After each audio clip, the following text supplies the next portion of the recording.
Hello everyone. For today's Murphy Law Monday, I want to touch on the topic of what to do if you're considering relocating from a jurisdiction when there's a custody order in place or there's no custody order in place, but you want to move away. And when I say you, I mean you, i.e. the parent of the minor child, and the other parent presumably is going to stay wherever the case is.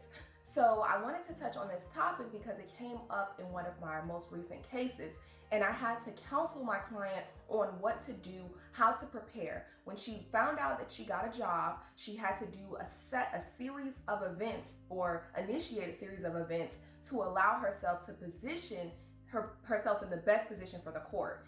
And what I mean by that, she had to research schools. She had to send the other party a list of schools that she had researched, the pros, the cons, how far it was from her house, presumably how far it would be from him if he had Monday access. She had to think about a lot of things and include him on that decision.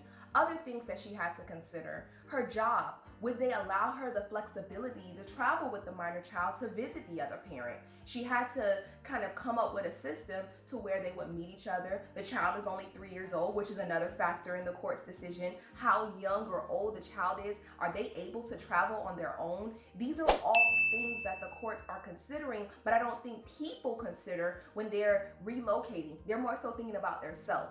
And when you're involved in a custody matter, or you're potentially going to be involved in a custody matter, it's not about you. It's about the child. And you have to show the court that that's your main forefront. So another thing that you need to consider is how the child will facilitate access with the other parent. Are they traveling by plane? Are they traveling by car? Are you taking them there? The other party bringing them back? Who's gonna bear that cost because of your move? And I think a lot of times what's easiest to present to the other party is to say, okay, so I move, so I'll pay for all transportation. The child has to take the train. I'll take the train there, and maybe in 6 months you can start taking the train back.